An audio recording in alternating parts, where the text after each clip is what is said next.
Hello and welcome to success Mantra. तो स्वागत है एक बार फिर से आप सभी का अपने यूट्यूब चैनल पे।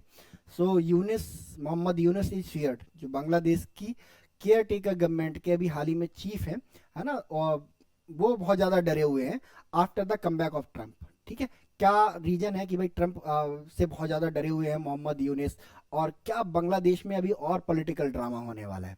ठीक है, तो इसके लिए हमें जानना होगा मोहम्मद यूनिस के ट्रम्प के प्रति जो स्टांस रहे हैं, है ना, इन फ्यूचर और इन प्रेजेंट, उनके बारे में। ठीक है, तो अगर बात करें मोहम्मद यूनिस की, तो इनको माना जाता है एक प्रो डेमोक्रेट, ये डेमोक्रेटिक पार्टी के बहुत बड़े सपोर्टर माने जाते हैं। अब इनकी जो स्पीचेज हैं, जो 2016 में जब ट्रम्प पावर में चुन के आए थे, है ना, पहली बार जब प्रेसिडेंट बने थे, 45th प्रेसिडेंट बने थे, है ना, तब इनका जो स्टेटमेंट है वो अब सोशल मीडिया पे बहुत ज़्यादा वायरल हो रहा है, जिसमें ये बोल रहे हैं कि भाई जो यूएसए है वो डार्क एज में जा चुका है, बट कोई बात नहीं है ना, फिर से सनराइज होगा और एक नया यूएसए बनेगा। तो जो बात कही गई थी कि यूएसए एक डार्क एज में जा चुका है, तो एक सीधी सी बात है, कोई प्रेसिडेंट आ रहा है और आप उसके इलेक्ट होने पे इस तरह की बात कर रहे हो, तो वो निशाना आपने किस पे साधा है? उस प्रेसिडेंट पे साधा है। ठीक है, तो उस स्टेटमेंट को लोग अभी बहुत ज़्यादा वायरल कर रहे हैं, सोशल मीडिया पे बहुत ज़्यादा डिस्कस किया जा रहा है, एंड इसकी वजह से जो मोहम्मद यूनिस है बहुत ज़्यादा कंसर्न में है। ठीक है, और इसके इम्प्लीकेशंस भी हैं जो अब दिखाई देने लगे हैं बांग्लादेश पे, कि देखो बांग्लादेश में जो पॉलिटिकल ड्रामा शुरू हुआ था, है ना, और जब बांग्लादेश अब स्टेबलाइजेशन की ओर जा रहा था, वो अभी स्टेबलाइजेशन नहीं होने वाला है, वो पॉलिटिकल ड्रामा अब खत्म होने वाला नहीं है, बल्कि ये पॉलिटिकल ड्रामा बढ़ने वाला है। क्योंकि अगर हम देखें ट्रंप को, तो ट्रंप का जो रिलेशन है शेख हसीना के साथ में, ठीक है, शेख हसीना के साथ में बहुत अच्छे रिलेशन ट्रंप एंजॉय करते हैं। शेख हसीना, शेख हसीना जो है पहले जो प्राइम मिनिस्टर थी बांग्लादेश की, है ना, ये है शेख हसीना जी, ये शेख हसीना है। तो ये प्राइम मिनिस्टर थी बांग्लादेश की, और जनवरी में ही इलेक्शन जब हुए थे तो ये एक फुल मेजोरिटी के साथ पावर में चुन के आई थी, और एक प्रोटेस्ट इनके अगेंस्ट खड़ा हुआ, और वो प्रोटेस्ट इतना ज़्यादा बड़ा हो गया कि इनको देश छोड़ के जाना पड़ा, इनको अपनी कुर्सी छोड़ के जानी पड़ी।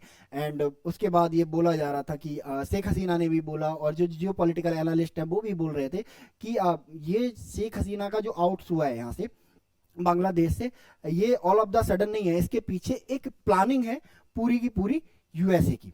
ठीक है, शेख हसीना ने अब इस तरफ एक इशारा भी किया था कि भाई एक कंट्री है, उन्होंने यूएसए का नाम नहीं लिया था, उन्होंने स्टेटमेंट देते हुए कहा था कि एक कंट्री है, एक सुपर पावर कंट्री है, जो मुझे फोर्स कर रहा है टू गिव लैंड, है ना, बांग्लादेशी लैंड, बांग्लादेश का कोई आइलैंड या एक पीस ऑफ लैंड, है ना, बांग्लादेश का मुझे देने के लिए प्रेशराइज कर रहा है कि हम यहाँ पे अपना एक बेस बनाना चाहते हैं, और बेस के साथ ही बनाना चाहते हैं वहां पर एक क्रिश्चियन कंट्री। तो बहुत सिंपल सा इशारा था उनका, इशारा, है ना, बांग्लादेश यूएसए की तरफ था, है ना। यूएसए में पावर में कौन थे? जो बाइडन, और हुआ भी भाई, बांग्लादेश को देश छोड़ के भागना पड़ा, एंड बांग्लादेश में जो पॉलिटिकल वैक्यूम क्रिएट होता है उसको भरने के लिए एक पर्सन को ऑल ओवर द नाइट बुलाया जाता है, जिसका नाम होता है मोहम्मद यूनिस, जिन्हें बांग्लादेश से निकाल दिया गया था।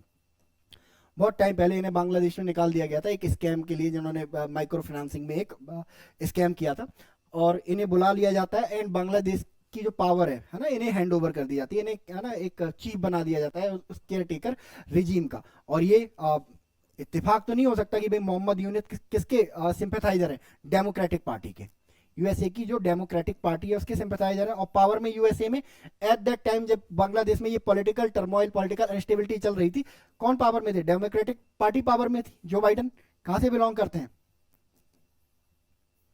ठीक है, तो ये इतने सारे कोइंसिडेंट नहीं हो सकते। ठीक है, तो अब जो शेख हसीना की कही गई बातें हैं, एंड जो मोहम्मद यूनुस का जो फियर है ना, वो ये बता रहा है कि भाई जो बांग्लादेश में पॉलिटिकल ड्रामा हुआ था ना, वो political drama all of the sudden नहीं था, ये पूरी तरह से एक स्टेज ड्रामा था, जिसमें पीछे से काम कौन कर रहा था? यूएसए काम कर रहा था।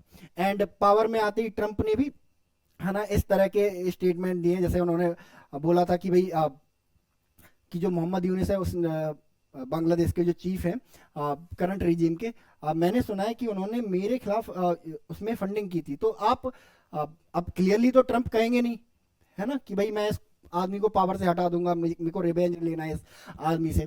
ठीक है, तो उन्होंने बोला था heard he donated to see my lose, कि उसने मेरी हार देखने के लिए क्या करा था, है ना, डोनेशन दिया था। When Trump made his displeasure with Mohammad Yunus clear, तो उन्होंने बता दिया है कि मोहम्मद यूनिस के जो अब बांग्लादेश में जो दिन है ना वो बहुत गिने चुने रह गए हैं। एज ए चीफ तो कम से कम बहुत गिने चुने रह गए हैं। और अभी जो रिपोर्ट्स हैं सुनने में आ रहा है कि जो बांग्लादेश की आर्मी है, ठीक है, वो भी अपनी लॉयल्टी शिफ्ट कर रही है धीरे धीरे मोहम्मद यूनिस से।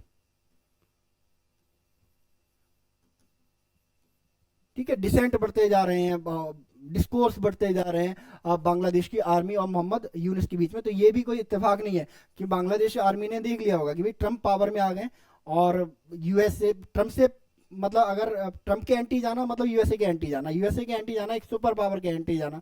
तो जो यूएसए है ना रातों रात क्या करवा सकता है, बांग्लादेश में रिजीम चेंज करा सकता है, वो बांग्लादेश की आर्मी के चीफ को भी चेंज करा सकता है। तो बांग्लादेश की आर्मी के चीफ है, उनको ये बात समझ में आ गई होगी। दैट इज वाई जो बांग्लादेश की आर्मी है वो अपनी लॉयल्टी क्या करती जा रही है, धीरे धीरे धीरे धीरे शिफ्ट करती जा रही है फ्रॉम मोहम्मद यूनिस। ठीक है, there might be a possibility in future कि बांग्लादेश की जो एक्स प्राइम मिनिस्टर है शेख हसीना, इनको दोबारा से भेजा जाए बांग्लादेश में और वहां पे दोबारा, है ना, देयर माइट बी पॉसिबिलिटी कि वहां पे इलेक्शन करवाए जाएं दोबारा से। ठीक है, इलेक्शन करवाए जाएं और दोबारा से ये पावर में आए। तो एक उम्मीद है कि बांग्लादेश में जो चुनी हुई डेमोक्रेटिक फुल मेजोरिटी गवर्नमेंट को हटाया गया था, एक गलत एग्जाम्पल पूरी दुनिया के सामने सेट किया गया था कि भाई भीड़ के सहारे एक फुल मेजोरिटी से आई गवर्नमेंट को भी हटाया जा सकता है। 321 सीटों के साथ चुन के आई थी शेख हसीना, है ना, ह्यूमंगस विक्ट्री थी, ह्यूमंगस मेजोरिटी थी।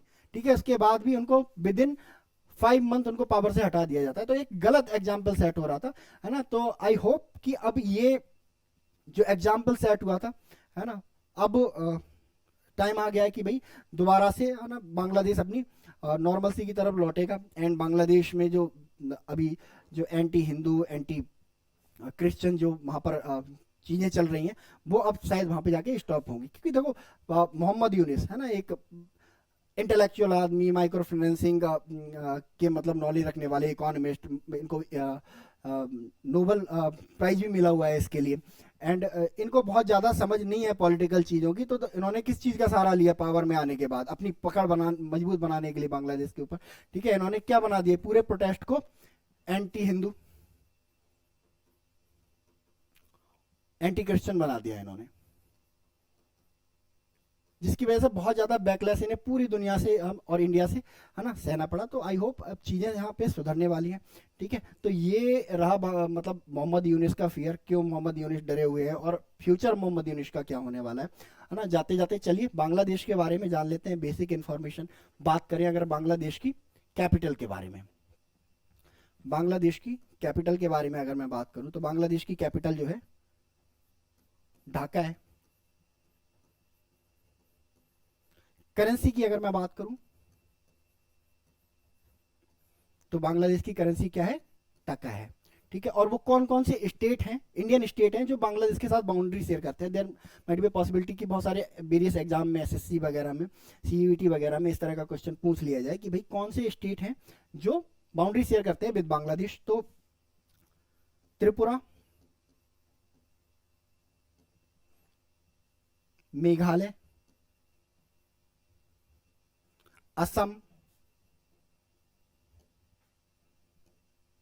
वेस्ट बंगाल, ठीक है, और मिजोरम। ये 5 इंडियन स्टेट हैं जो बांग्लादेश के साथ, है ना, अपनी बाउंड्री शेयर करते हैं। अगर बात करें बांग्लादेश की इंटरनेशनल बाउंड्री की तो बांग्लादेश किस किस के साथ बाउंड्री शेयर करता है ओवरऑल, इंडिया के साथ अपनी बाउंड्री शेयर करता है और म्यांमार के साथ अपनी बाउंड्री शेयर करता है। 2 इंटरनेशनल बाउंड्रीज हैं इसकी, एक म्यांमार के साथ में है और एक इंडिया के साथ में है। तो ये बांग्लादेश के बारे में थोड़ी सी, है ना, एक ब्रीफ इन्फॉर्मेशन, आई होप आपको समझ में आई होगी। तो आप लोग अपना ख्याल रखिए। इस वीडियो में हम लोग इतना ही रखते हैं और मिलते हैं नेक्स्ट वीडियो में। So thank you so much and God bless you all.